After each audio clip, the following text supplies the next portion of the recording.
some people are using this current crunch to kind of say, well, you see, it's all about the Green New Deal.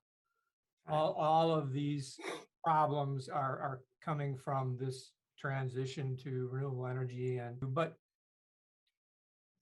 that's not really the case.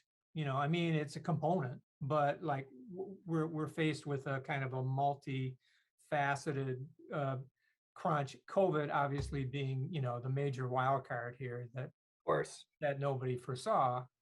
So can you say anything about that, assigning blame to the energy transition, which is something that is economically and technologically inevitable in any case, you know?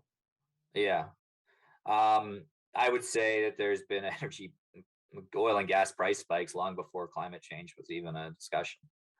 I mean, it wasn't, 2008, they had congressional hearings because the price of gasoline was so high, and CEOs had to go to explain, how commodities work and why price spikes happen, imbalance of supply and demand. This happened long before climate policy became, an actual thing where governments are starting to change policy. I mean, and let's be honest about that. I mean, governments have made a lot of pledges, but with the exception of Europe and California, there's not a whole lot of policy is fairly limited.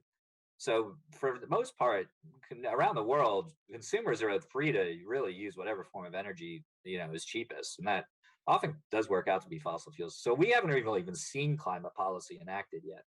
But yeah, I mean, I think it's inevitable. There's going to be politicization. It's going to be an easy uh, target for fossil fuel proponents anytime prices go up, and it's going to happen.